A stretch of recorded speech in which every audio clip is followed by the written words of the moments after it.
আল্লাহ তাআলা বলছেন তাহা, হে নবী, মা আনজালনা আলাইকাল কুরআনা লিতাশকা, এই কোরআন আমি এই জন্য নাজিল করি নাই যে আপনার কষ্ট হবে। সুবহানাল্লাহ, বলেন সুবহানাল্লাহ।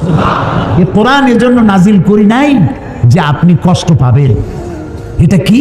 ইল্লা তাযকিরা, এটা একটা নসিহত, এটা একটি উপদেশ। লিমান ইয়াখশা, যারা আল্লাহকে ভয় করে, যারা আল্লাহকে ভয় করে চলে তাদের জন্য নসিহত। আর এই নসিহত যারা মানবে তাদের কপাল খুলে যাবে। তো কপাল যদি আজ আমার পুড়ে থাকে, তাহলে কোরআন ছেড়েছি তাই কপাল পুড়েছে। এই পোড়া কপালকে জোড়া লাগাতে চান? পোড়া কপাল জোড়া লাগাতে চান? কারা কারা চান দেখি তো পোড়া কপাল জোড়া লাগাইতে চান? আলহামদুলিল্লাহ, আলহামদুলিল্লাহ, হাত নামান। আলহামদুলিল্লাহ। আমরা আমাদের পোড়া কপাল যদি জোড়া লাগাতে চাই তাহলে সুপার গ্লু মাখলেই হবে নাকি? সুপার গ্লুতে কাজ হবে না। আল্লাহ রাব্বুল আলামিন বলেছেন, আমি ইন্নাল্লাহা লা ইউগাইয়িরু মা বিকওমিন হাত্তা ইউগাইয়িরু মা বিআনফুসিহিম, আমি কোন জাতির ভাগ্যকে পরিবর্তন করি না যতক্ষণ পর্যন্ত সেই জাতি নিজের ভাগ্যই নিজেরা পরিবর্তনের জন্য সচেষ্ট হয়। তোমরা যদি তোমাদের ভাগ্যকে পরিবর্তনের জন্য সচেষ্ট হও তাহলে আমি তোমাদেরকে ভাগ্য পরিবর্তন করে দেব। এটার নাম পরশ পাথর। এটার নাম কি? পরশ পাথর। আল্লামা আলতাফ হোসেন হালি তিনি বলছেন, উতর কর গারহরা সে সুয়ে কওম আয়া, উতর কর গারহরা সে সুয়ে কওম আয়া, और एक नुस्खे किमिया साथ लाया। নবী করিম সাল্লাল্লাহু আলাইহি ওয়াসাল্লাম একটি অধপতিত সমাজকে কি করে চরিত্রবান বানানো যায়, কিভাবে ভালো বানানো যাবে, যেই জাতি চুরি করে, ডাকাতি করে, জিনা করে, ব্যভিচার করে, মানুষের মর্যাদা যেই জাতির ভিতরে নাই, এই জাতির ভাগ্য কেমনে ভালো হবে। হেরা পাহাড়ে বসে তিনি চিন্তা গবেষণা করতে লাগলেন। 40 বছর বয়স যেদিন পূর্ণ হয়ে গেল, আল্লাহ তাআলা কোরআন নাজিল করে দিলেন। হেরা পাহাড় থেকে কোরআনের আয়াত নিয়ে তিনি দুনিয়ায় অবতীর্ণ হলেন, দুনিয়ায় এলেন। কোরআনের সংস্পর্শে যারা এলো, জিরো গুলি সব হিরো হয়ে গেল। আল্লাহু আকবার, আল্লাহু আকবার, আল্লাহু আকবার। হযরত ওমর, হযরত ওমর যিনি আল্লাহ নবী হত্যা করতে আসছে, সাধারণ মানুষ না, আল্লাহ নবী হত্যা করা কত বড় কঠিন কাজ। সে রাসূলকে হত্যা করতে আসছে। এই কোরআন যখন তেলাওয়াত শুনলেন, এই জায়গাটা ঠিক আমি যেখান দিয়ে তেলাওয়াত করতেছি, এই জায়গাটা তিনি তেলাওয়াত শুনছিলেন, জীবনের পরিবর্তন হয়ে গেল। কোরআনের নির্ভুলতার অকাট্য দলিল এই বিষয়ে বলছেন আল্লামা দেলোয়ার হুসাইন সাঈদী। পৃথিবীতে সব জিনিসের নকল বেরোয়, আসল বেরোবার আগেই নকল বেরোয়। আর নকলে তো বাংলাদেশ ভালো চ্যাম্পিয়ন। পৃথিবীতে সব জিনিসের নকল আছে, আছে না? কিন্তু কয়েকটা জিনিসের নকল নেই। তার মধ্যে একটা হচ্ছে কোরআন। সুবহানাল্লাহ। পারবেন না? আল্লাহ রাব্বুল আলামিন বলেছেন, তাম পৃথিবীর সমস্ত মানুষ আর জিন সব যদি একত্রিত হয়ে যদি প্রচেষ্টা চালাও, পরস্পরকে সহযোগিতা যদি করো, এই কোরআনের মতো করে একখানা কোরআন বানাইতে পারবে না। আল্লাহ তাআলা আরো বলেছেন, যদি পারো তো কোরআনের মতো একখানা কোরআন বানাও। এই চ্যালেঞ্জ কেউ কবুল করতে পারলো না। আল্লাহ পাক তার চ্যালেঞ্জকে আরো একটু সহজ করে দিয়ে বললেন, 10টা সূরা বানাও। তাও কেউ পারলো না। আল্লাহ এই পরীক্ষা আরো সহজ করে বললেন, ইন কুনতুম ফি রাইবিন মিম্মা নাযালনা আলা আবদিনা ফাআতু বিসূরাতিন মিন মিথলি।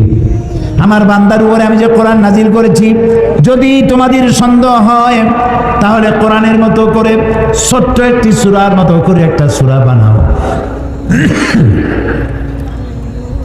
আল্লাহ তাআলা বলেন, ফাইন লাম তাফআলু ওয়া লান তাফআলু ফাত্তাকুন নারাল্লাতী ওয়াকুদুহান নাস ওয়াল হিজারা।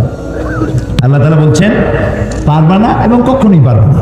তো দুনিয়ায় সব জিনিস নকল হয়েছে, কোরআনের নকল আজও হয় নাই, ভবিষ্যতেও হবে না। ইনজিল নাজিল করেছেন কে? আল্লাহ তাআলা। জাবুরকে নাজিল করেছেন, তাওরাতকে নাজিল করেছেন।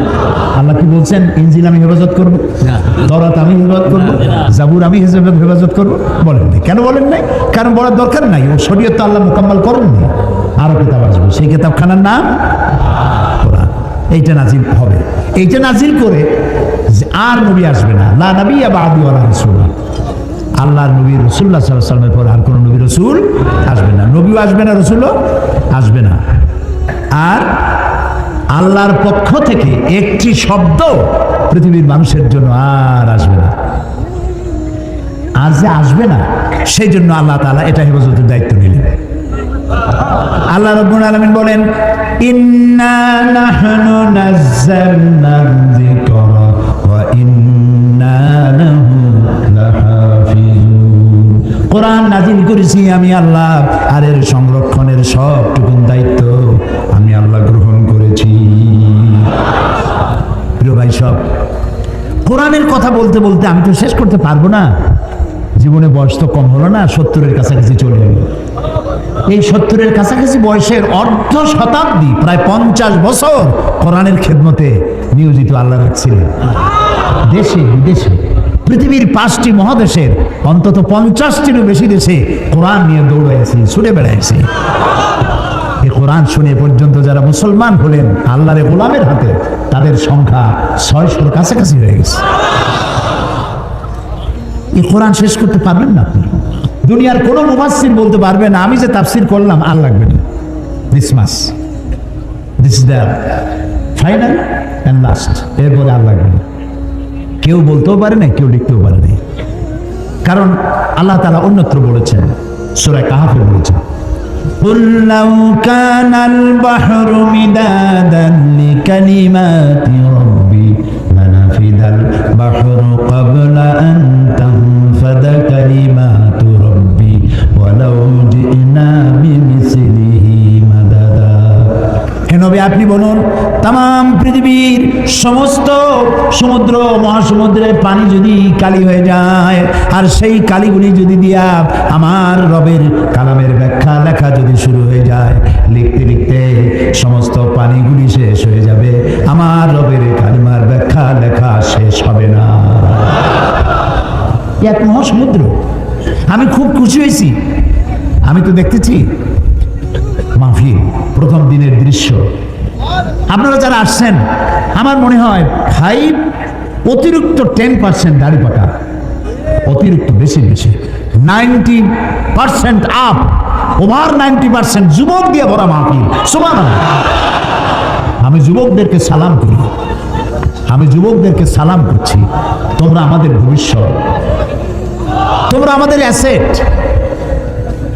তোমরা আমাদের মেরুদণ্ড। মেরুদণ্ড যদি সোজা থাকে মানুষটা সোজা হয়ে হাঁটতে পারে, মেরুদণ্ড বাঁকা হয়ে গেলে মানুষটা সোজা হয়ে হাঁটতে পারে না। জাতির ব্যাকবোন হচ্ছে ইয়াং জেনারেশন। নষ্ট হয়ে গেল সিনেমা, নাটক, গান, ওপেন কনসার্ট, নষ্ট হয়ে গেল। আর অথচ এরাই হতো শাহজালাল, এরাই হতো শাহ মাকদুম, এরাই হতো খান জাহান আলী, এরাই হতো শহীদ তিতুমির, এরাই হতো হাজী শরিয়তুল্লাহ। আহারে কপাল খারাপ। কি সুন্দর সোনার টুকরা ছেলে, গান বাজনা নাচ, রাস্তায় হাঁটে আর ঢোল, এদিক লাফায় ওদিক লাফায়। জিজ্ঞেস করলাম ওরম করে কেন, এর কি কোনো মানসিক প্রতিবন্ধী নেই? কয় না হুজুর, কোমরের মধ্যে ওয়াকম্যান আছে। ওয়াকম্যান কি? ওর মধ্যে গান বাজে আর কানের মধ্যে ঢুকানো আছে, রাস্তায় গানের তালে তালে হাঁটে। রিক্সার তলে পড়ে না ট্যাক্সির তলে পড়ে, দিশা নেই, খালি শুনতেছে। ওই যুবকের দোষ না তো? ওই যুবকের যদি দোষ থাকবে তাহলে সিনেমায় থিয়া ও তাফসীরের মাহফিলে আসছে কেন? ও তাফসীরের মাহফিলে আসছে যুবকের গায়ে মুসলমান মায়ের রক্ত, ওর গায়ে মুসলমান পিতার রক্ত। ও তাফসীর ছাড়া যাবে কোন? সুবহানাল্লাহ। যেখানেই থাকুক ঘরের ছেলে ঘরে ফিরে এসেছে, আলহামদুলিল্লাহ, আলহামদুলিল্লাহ। সবাই বলেন আলহামদুলিল্লাহ। যুবকদের বেশি করে কোরআন পড়া দরকার, কোরআন বোঝা দরকার, কিন্তু তা পড়তে দেওয়া হয় না, বুঝতে দেওয়া হয় না। ওরা তো যুবক মানুষ, বোঝে না।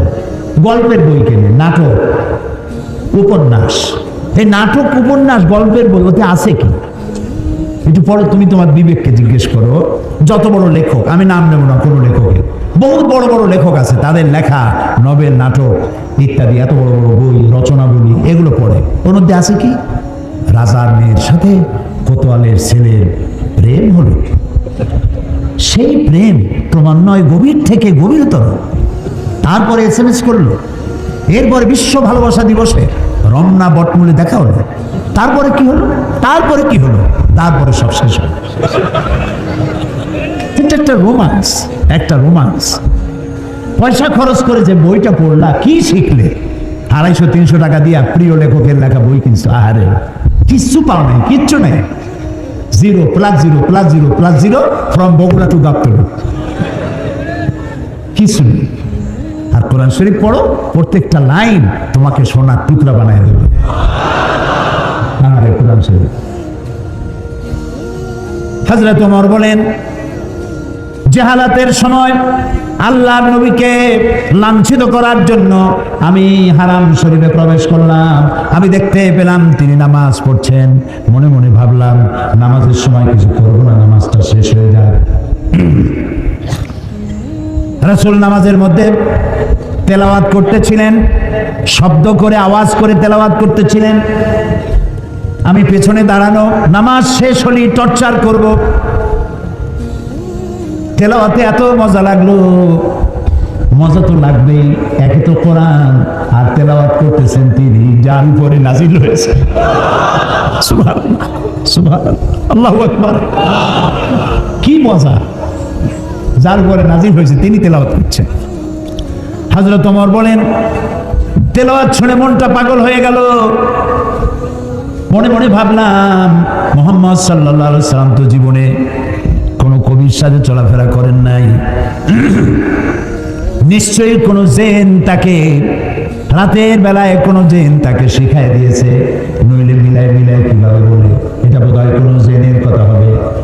হযরত ওমর বলেন, আমি যখন মনে মনে ভাবলাম গণক হয়ে গেছেন, তখন আমি শুনতে পেলাম তিনি তেলাওয়াত করতেছেন, ওয়া মা হুয়া বিকাউলি কাহিন কালিলাম মা তাযাক্কারুন। না না, এটা কোনো গণকের কথা নয়। আল্লাহু আকবার। হযরত ওমর বলছেন, আমার কাছে মনে হচ্ছিল যেন আমার পায়ের তলা থেকে মাটি সরে যাচ্ছে। কি আশ্চর্য, মনে মনে যা চিন্তা করি তারই জবাব আসে। আচ্ছা, এটা জেনের কথা নয়, কবির কথা নয়, গণকের কথা নয়, তবে এটা কি? যেই না মনে আমার প্রশ্ন উদয় হলো, তবে এটা কি? অমনি রাসূল আবার তার তেলাওয়াতের মধ্যে তিনি রাসূল তেলাওয়াত করতেছেন, তিনি তো জানেন না যে পিছনে ওমর দাঁড়ায়া অঙ্ক মিলাইতেছে। সুবহানাল্লাহ, এই কুদরত কার? রাসূলুল্লাহ দোয়া করতেন, আল্লাহ ওমরাইনের জন্য তো, 2 ওমরকে আল্লাহ তুমি ঈমান আনার তৌফিক দিয়ে দাও। 2 ওমর, এক ওমর হলেন ওমর ইবনুল খাত্তাব, আর আরেকটা হলো ওমর ইবনুল হিশাম আবু জাহল। এই 2 ওমরের জন্য তিনি দোয়া করতেন, আল্লাহ ওদের নেতৃত্ব দেওয়ার দারুণ কোয়ালিটি, এই লোকগুলো আমার হাতে দিয়ে দাও, ইসলামের জন্য দিয়ে দাও। আল্লাহু আকবার। তো রাসূলের দোয়া একজনের জন্য কবুল হয়েছে, হযরত ওমর ইবনুল খাত্তাবের জন্য। হযরত ওমর বলেন, আমার চোখের সামনে প্রশ্নবোধক চিহ্ন ঘুরতেছে। এটা জেনের কথা নয়, কবির কথা নয়, গণকের কথা নয়, তবে এটা কি? যখনই মনে মনে চিন্তা করছে তবে এটা কি, অমনি নবীজি তেলাওয়াত করলেন, তানজিলুম মির রাব্বিল আলামিন। এটা হচ্ছে আল্লাহর পক্ষ থেকে নাজিল করা, নাজিলকৃত কিতাব। সুবহানাল্লাহ। হযরত ওমর তিনি বলছেন, আমার কাছে মনে হচ্ছিল ইসলাম, ঈমান তার নিজস্ব শক্তি নিয়ে যেন আমার কলিজার মধ্যে ঘেরে বসতেছে। কিন্তু তখনও হেদায়েতের সময় আসে নাই বলে তখনও তিনি ঈমান আনতে পারেন নাই। পরবর্তী সময় সূরার, আমি যেখান থেকে তেলাওয়াত করলাম সূরা তাহার, এই তেলাওয়াত শুনছিলেন। আর তারপরে তিনি যে তরবারি দিয়ে রাসূলকে হত্যা করতে গিয়েছিলেন, এগুলো আপনাদের জানা আছে, সেদিকে যেতে চাই না। তরবারি ভালাই দিয়া লা ইলাহা ইল্লাল্লাহু মুহাম্মাদুর রাসূলুল্লাহ, ঈমান নসিব হয়ে গেল। তো এই কোরআন জিরোকে কি বানাই দিল? বলেন, হিরো বানাই দিল। আর কোরআনের সাথে যারাই বেয়াদবি অতীতে করেছে, বর্তমানে করে, ভবিষ্যতে করবে, সে যত বড় হিরো হোক, আল্লাহ তারে জিরো বানাই দিবে। ও বগুড়ার যুবকেরা, বগুড়ার যুবকেরা, তোমরা কি জিরো হতে চাও না হিরো হতে চাও? যুবকদের উচ্চ কণ্ঠে শুনতে চাই, তোমরা কি হতে চাও? তোমাদেরকে হিরো বানাবে এই কোরআন। সুবহানাল্লাহ। এখন শুনবো আল কোরআনের মহিমা বিষয়ে বয়ান। এই কোরআন একখান কিতাব, বিশাল বিপ্লব করেছে, রিভলিউশন, ইনকিলাব করেছে একখানা কিতাব। যারা চুরি করতো, ডাকাতি করতো, যৌন চাহিদা মেটাবার জন্য একটা মেয়ে লোক দরকার। সেই মেয়ে লোকটা কার বউ, কার মা, কার মেয়ে দেখার কোনো চিন্তাই করতো না। তারা সে কামটা করতো। মানুষকে কেন হত্যা করব না, অমুকের সম্পদ কেন লুট করব না, এর কোনো যুক্তিসঙ্গত কারণ তাদের মাথায় ঢুকতো না। এইরকম একটা জাতি চুরি করতো, ডাকাতি করতো, মরুভূমির মধ্যে উট চড়াইতো। এই কোরআন মরুভূমির রাখালদেরকে দিগ্বিজয়ী সেনাপতি বানাই দিল। এই কোরআন মরুভূমির উটের রাখালদেরকে, ভেড়া দুম্বার রাখালদেরকে ন্যায় বিচারক বাদশা বানাই দিল, বিচারপতি বানাই দিল। আস্থা দুনিয়া, অর্ধেকটা পৃথিবী মুসলমানদের পায়ের তলায় এনে দিল। সুবহানাল্লাহ। এই সেই কোরআন, যে কোরআনকে তোমরা ছেড়েছো, যে কোরআনকে আমরা ছেড়েছি। কোরআন বুঝতে চেষ্টা করে নেই। এই কোরআনের নাম কোরআন। এটার নাম কি? এটার নাম কোরআন, এটার নাম হুদা, এটার নাম শিফা, এটার নাম জিক্র, এটার নাম নূর, এটার নাম তানজিল, এর নাম কিতাব। এই নামগুলি কি আমার বাপের বানানো? আমার বানানো? এই নামগুলি কার? আল্লাহ তাআলা। ওয়াল্লাহি আমি আপনাদেরকে আমার বাপের গল্প শুনাইতে আসিনি, আজে বাজে গাঁজাখুরি কিসসা কাহিনী শুনাইতে আসিনি। কোরআনের ওয়াজ করেই তো কুল পাইনি। এক শ্রেণীর লোক আছে যারা ওয়াজ করতে আসা আজে বাজে গল্প কিসসা কাহিনী বলে মানুষ কান্দাই টান্দাইয়া তারপরে সর্বনাশ করে তুই গেল। অনেক রাত শুনলো ওয়াজ, বাড়ি যখন যায় লোকেরা জিজ্ঞেস করে এত রাত কোথায় ছিল? অমুক জায়গায় গেছিলাম। কেন? ওয়াজ শুনতে গেছিলাম। কি ওয়াজ? আর সাংঘাতিক ওয়াজ। কে ওয়াজ করলো? ও সাংঘাতিক বক্তা। তাছাড়া ভাই সবই যখন সাংঘাতিক, কি শুনলা তার দুই একটা মানুষ শুনাও না। কই এত সময় শুনছি, তার একটা কথাও যদি আমার মনে থাকে। এইগুলোর তো কোনো দাম নেই। ওয়াজ হচ্ছে, যুবকরা আসে না কেন? তাফসীর শুনতে আসে। সাধারণ ওয়াজ মাহফিলে, মিলাদ মাহফিল যারা করে যাইতে চায় না, কারণ ওখানে নাই কিছু সারবত্তা। একদিন নবী মুস্তাফায় রাস্তা দিয়ে হাইটে যায়, হরিণ একটা বাধা ছিল গাছেরই তলায়, সাল্লাল্লাহু আলা মুহাম্মদ। আচ্ছা, কোথায় পাইছেন? আছে কোথাও নবীর জীবনে এরকম ঘটনা কোথাও? নবীর নামে, রসুলের নামে আন্দাজে বানাইয়া বানাইয়া, কান্দার ভান করে মানুষ কান্দাইয়া তারপরে সর্বনাশ করে ধুয়ে গেল। আর ইয়াং জেনারেশন যারা বিজ্ঞান পড়ে, যারা ইতিহাস পড়ে, ভূগোল পড়ে, যারা ইন্টারনেট দেখে, ওয়েবসাইট দেখে, কম্পিউটার ব্রাউজিং জানে, তারা কম্পিউটার, ইন্টারনেট, ইমেল, ওয়েবসাইট, এই জগতের মানুষ তারা যখন এইসব পেশা কাহিনী শুনে তো কয় যে এ তো আদম আলাইহিস সালামের যুগের কথা কয়, এগুলো শুনে আমাদের লাভ নেই। ওরা মনে করে ইসলাম মানে সেখানে, ইসলাম মানে হচ্ছে এই মধ্যযুগীয় ব্যাপার স্যাপার, এর মধ্যে কিছু নেই। কিছু আছে কিনা কালকে শোনাবো ইনশাআল্লাহ। এর মধ্যে কোন বিজ্ঞান চাও? কি চাও তোমরা? কি শুনতে চাও? সব কিছু আল্লাহর মধ্যে বলে রেখেছেন। ইতিহাস আছে, তিরিশের মধ্যে আছে কি? একটু কৌতূহল হলো না জানার জন্য? আরে কপাল। ডিসি সাহেবের কোর্ট থেকে, এসপির অফিস থেকে, অথবা জজ কোর্ট থেকে একটা চিঠি যদি আপনার নামে আসে ইংরেজি ভাষা, সেই চিঠিটার অর্থ আপনি জানেন না, ভাষাটা জানেন না, ইংরেজি জানেন না। এখন ওই চিঠি বোঝার জন্য আপনার কি কোনো পেরেশানি হবে নাকি হবে না? পেরেশানি হবে। এটা কি দুদকের চিঠি নাকি? এটা কি আমাকে গ্রেফতার করার চিঠি? এটা কি আমার সম্পদ সব এই কি জানি কয় নিলাম করে নেওয়ার চিঠি? জানার জন্য ছুটবেন, ভালো ইংরেজি জানে কে। যতক্ষণ পর্যন্ত চিঠির মর্ম না বুঝবেন ততক্ষণ পর্যন্ত আপনার পেরেশানি দূর হবে না। এ কথা কি মিথ্যা না সত্য? একটা ডিসি অফিসের সামান্য একটা চিঠি, এসপির অফিসের একটা সামান্য চিঠি, কোর্টের দুদকের একটা চিঠি বোঝার জন্য এত পেরেশানি হয়? অত বড় আকাশটার মালিক, জমিনের মালিক, আমার মালিক একখানা চিঠি দিয়েছেন নাম কোরআন শরীফ, এইটা জানার জন্য আগ্রহ সৃষ্টি হলো, পেরেশানি হলো না। আহারে পোড়া কপাল। সারাটা জীবন সূরা ফাতিহা দিয়ে নামাজ পড়লাম, অর্থও জানি না, ব্যাখ্যাও জানি না। আহারে কপাল, বদকিসমতের জাতি। এই কোরআনের, এই কিতাবের যতগুলি নাম আছে তার মধ্যে একটি নাম হচ্ছে কোরআন। এটাকে আমরা হুদা যদি বলি অনেকে চিনবে না। ওই কি এর হুদা? হুদা মানে বরিশালে ওদিকে হুদা মানে খালি, হুদাহুদি বলে। হ্যাঁ, হুদা। এখানে কি বলে? আচ্ছা, না বললেও কোন এক সময় বলবেন। তো হুদা বললে বুঝবে না, তানজিল বললে বুঝবে না, নূর বললে বুঝবে না, সেবা বললে বুঝবে না। সব থেকে কোন নামে চেনে এটাকে? কোরআন। তারপর ফোরকান বললেও চেনে। তারপর চিন্তা করে ফোরকান তো চার কান, এটা কি? ওটাও বুঝবে না। কোরআনই ভালো করে বুঝবে। তার প্রথম নামটাই হলো কোরআন। কোরআন মানে কি? কোরআন শব্দের অর্থ হচ্ছে বহুল পঠিতব্য, বহুল পঠিত, যা বারবার পড়তে হয়। এই যে নাম, সার্থক নাম, কোরআনের চাইতে বেশি পড়া হয়েছে পৃথিবীতে এরকম একখান বইয়ের নাম আপনি বলেন।